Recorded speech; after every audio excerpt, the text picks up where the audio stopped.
Hi guys, I'm back again today with another reaction video, and today we are reacting to why Egypt is building a new capital. I got this requested a lot, so we are gonna find out why, and I didn't know until you guys asked me to react to this. What? I didn't know Egypt was going to build a new capital. That would be interesting, but let's see how they're gonna do it and why. Is it gonna be like modernized Egypt, or I don't know. But anyways, before I do start off, forget to subscribe if you haven't already. Click that bell button to get notified whenever I do upload a video. So guys, let's check this out. This got a lot of requests, so this is Cairo, the capital of Egypt. From here, if we move east, we see the Sahara Desert, an arid landscape with nothing but a few highways. Okay, we'll keep the along. subtitles. But these satellite images we're looking at are from 2015. Ever since, a lot has changed, as the Egyptian government is completely transforming this region. What you see here is the construction of a new capital city, right in the middle of the desert.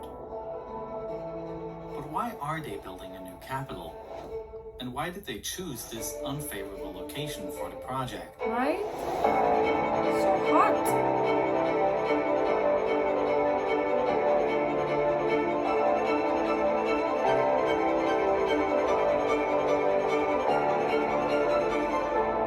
Oh, that intro. You have probably seen these traffic maps that Google displays for its navigation service, where green roads means little to no traffic and red indicates strong congestion. This is how Cairo looks like on those maps in the morning. Traffic has become a real problem, just as the city's growth in general represents a massive political challenge.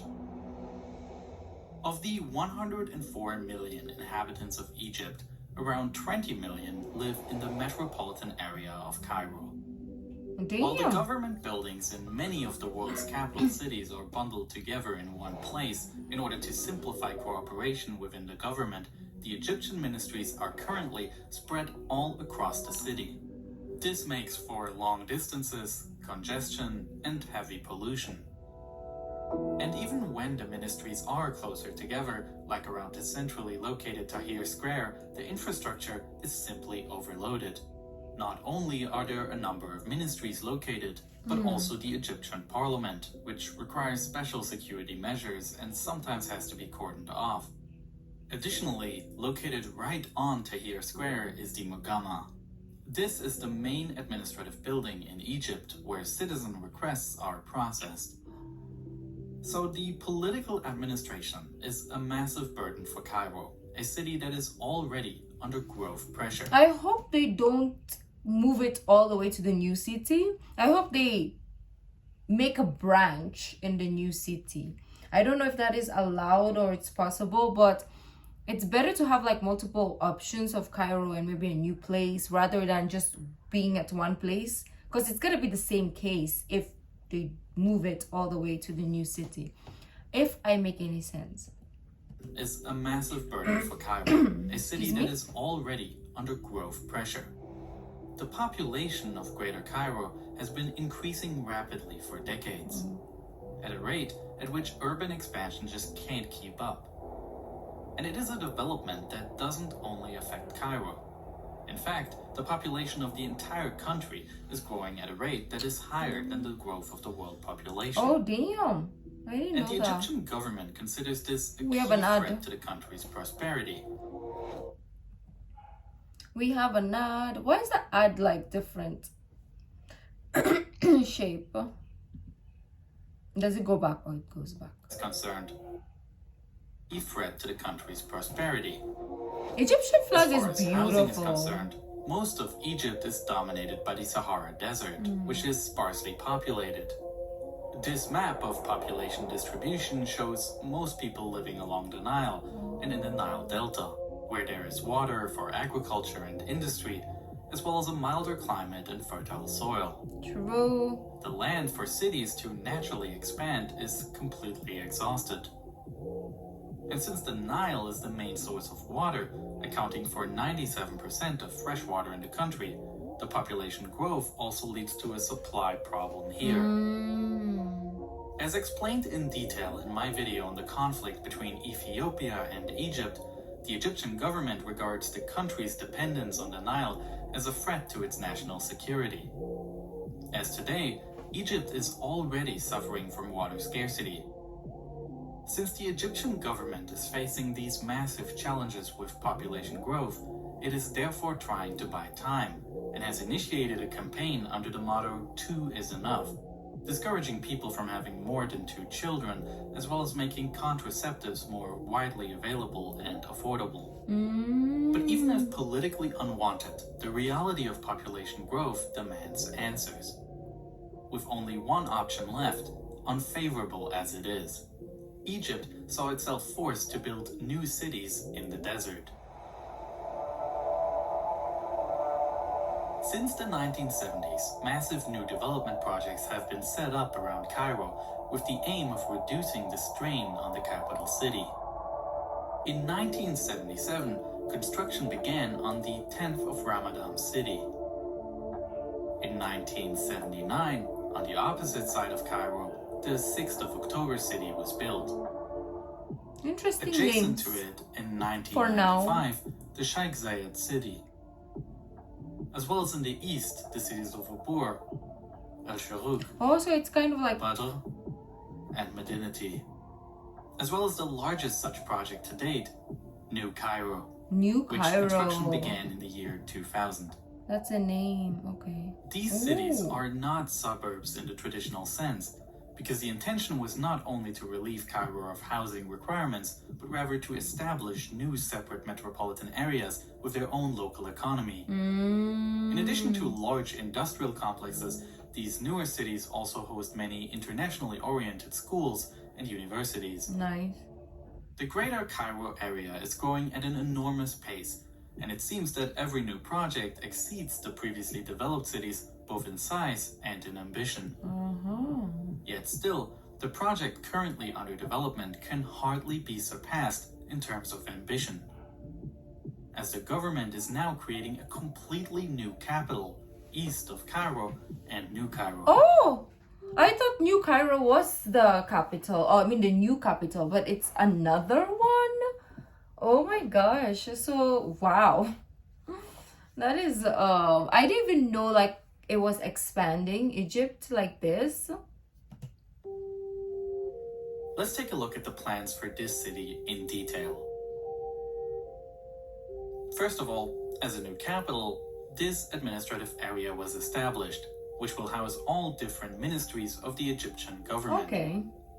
These will move from their current spread out locations in Cairo to these ministry buildings, which extend opposite one another along one central axis. I mean, it makes sense, but... Centrally located is the cabinet building, in which the various government ministers can meet to coordinate their work. At one end of the axis, there is a circular development in which other national institutions are located, including the post office headquarters and the Egyptian Central Bank. On the other side of the axis is People's Square, which will include the largest flagpole in the world, as well as 2 open theaters. This square is anchored by a large arc building, the Unknown Soldier Monument, referencing pharaonic architecture and commemorating fallen Egypt soldiers. is evolving, it's developing. This People's Square will also likely be the setting for future military parades. Ooh. It's like the parades that we watch too. It could happen there. I mean, the parade only happened because they were moving the mummies. And yeah. Oh, my reaction to that one, there's a lot of people saying, why are you reacting to this? It's worshipping gods, small g. I'm just reacting to it. It's a beautiful tradition, you know. I don't think it's a religion. It's more history and tradition. I don't know why people don't understand the difference. Will also likely be the setting for future military parades. On the other side of the square, there are 2 buildings for the 2 chambers of the Egyptian parliament, the House of Representatives and the Senate. And north of this area is the Presidential Palace, the seat of the head of state of Egypt, Beautiful which is also the architectural. most politically powerful position in the country. So beautiful.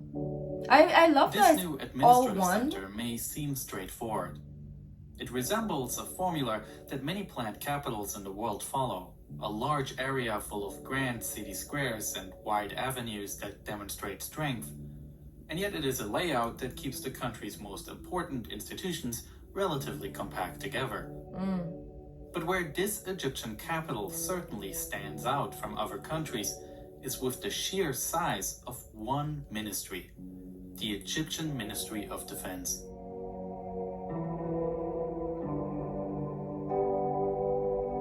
This is the Octagon. Ooh. Comprised of 10 buildings, it is the new headquarters of the Egyptian Ministry of Defense as well as the Egyptian military, That's and houses beautiful. control, analysis, and data centers. When completed, this will be the largest defense I complex. feel like Egypt is like low key,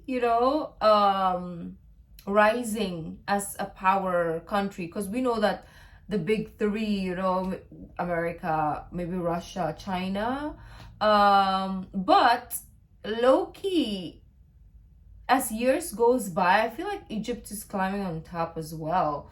So that is a very interesting sight to see as years goes by, where Egypt is gonna rank in those like powerful, rich, resourceful, growing economy country.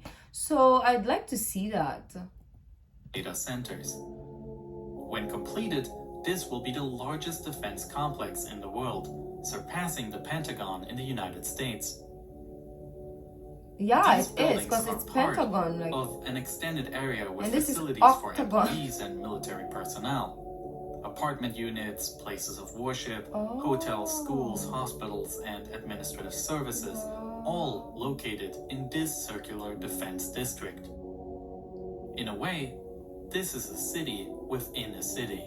Yeah. And the scale of this complex also serves as a strong reminder of the large role the military plays politically in Egypt. Ever since the military overthrow of Mohamed Morsi, the country has been ruled by former General Abdel Fattah al-Sisi. Sisi. Even Lafayette is there also. You got company. While these two areas are almost exclusively characterized by government buildings, the new capital I like the is by no design of means the defense complex. It's like a coliseum, like the design. I don't know if it goes like that also. It's just flat, or it's what is this? It's intended to serve purely as an administrative center. Rather, the intention is for this city to become a Look new at those global center structures. with a strong economy and vibrant city life. Exactly.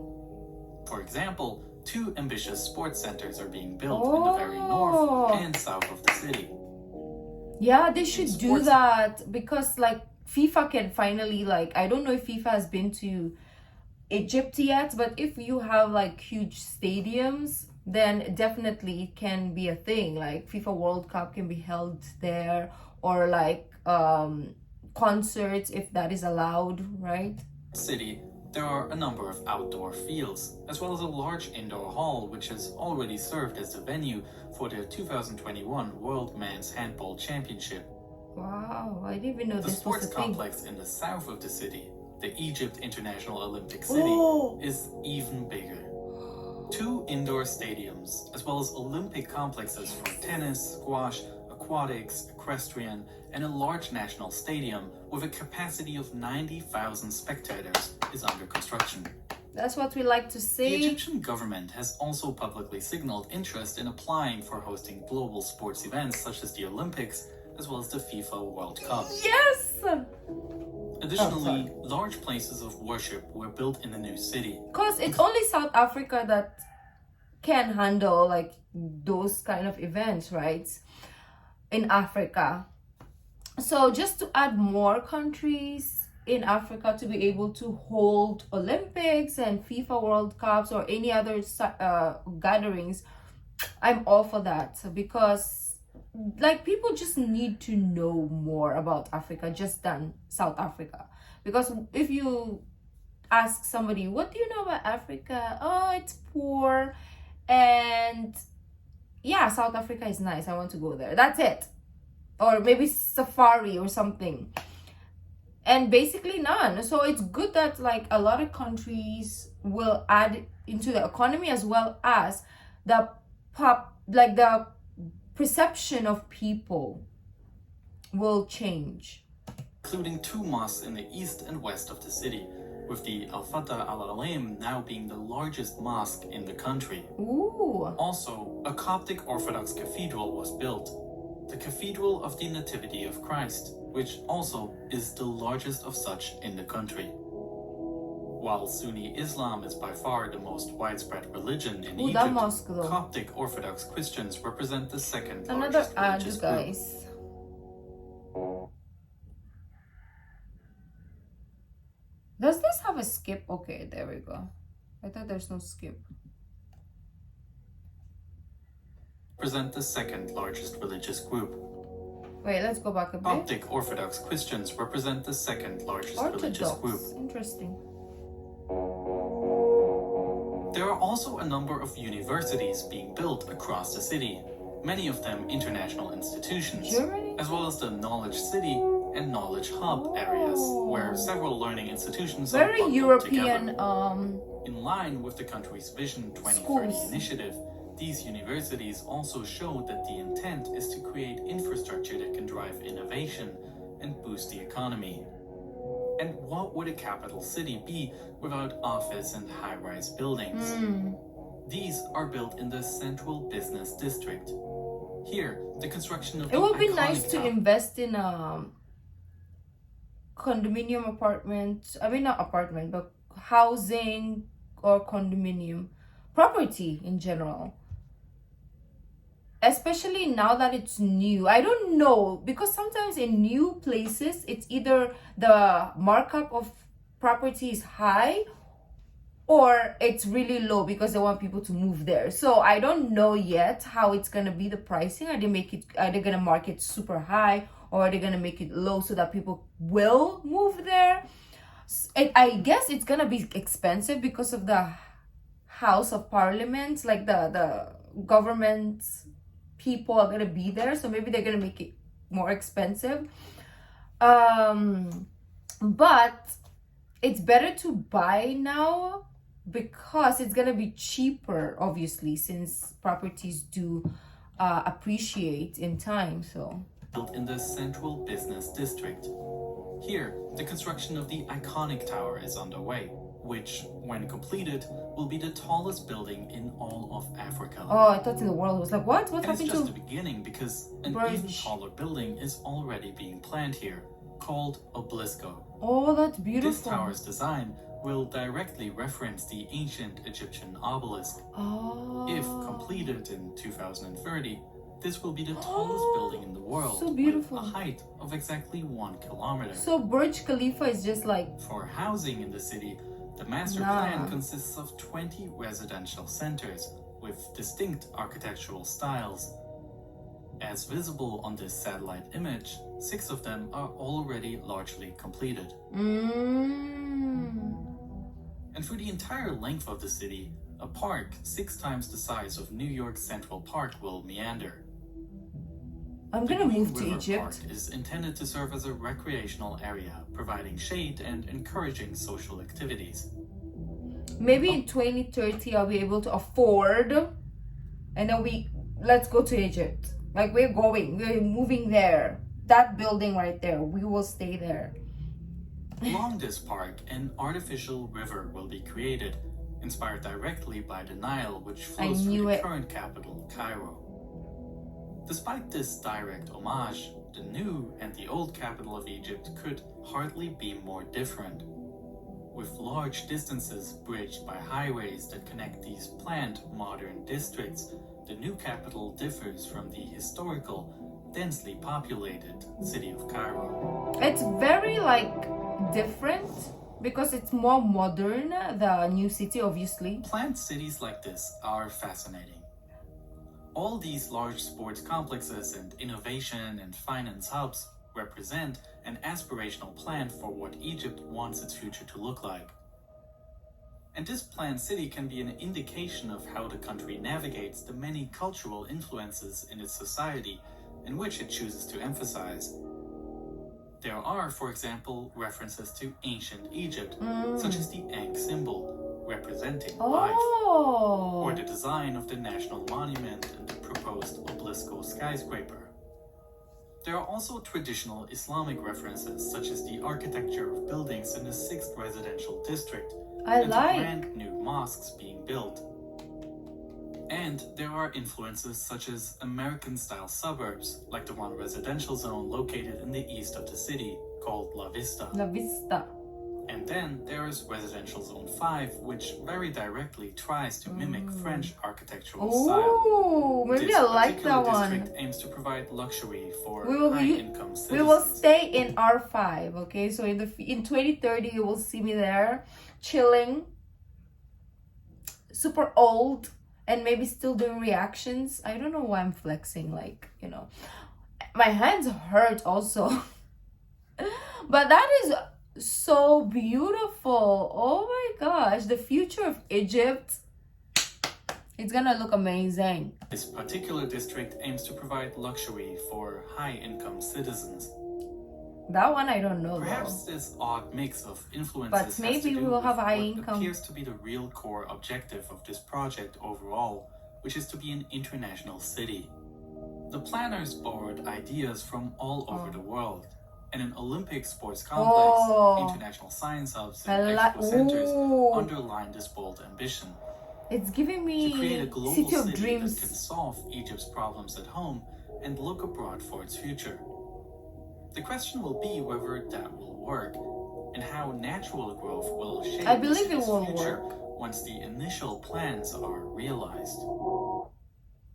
I believe it will work. Thank you so much for watching. If you enjoyed it, please Because there's a lot of cities in the world that are made, you know, like created from ground zero. There's a lot of places in Japan that is man-made, you know, it's all water, and they just created a city out of water. So I believe that Egypt can do that out of a desert part of their place. And like I said, Egypt is really growing economically, and it's just becoming this powerhouse that is like the underdog that we never thought it will. You know, when you have like your favorite team but they're the underdogs, and you didn't think that one day maybe they will win the World Cup, and then here they are winning the World Cup, right? So that is what I'm imagining of Egypt. And talking about World Cup, are you guys excited to see, is Egypt qualified for 2022 World Cup? I don't know how we got from here to here, but let me know. I'm intrigued. So yeah, this is gonna be beautiful. Hopefully, if God permits, we're still alive and we see this beautiful new city or new capital of Egypt. So let me know what you guys thought about this, and are you for or not for this project? If you like this video, don't forget to give this video a thumbs up, subscribe if you haven't already. I'll see you in the next video. Bye.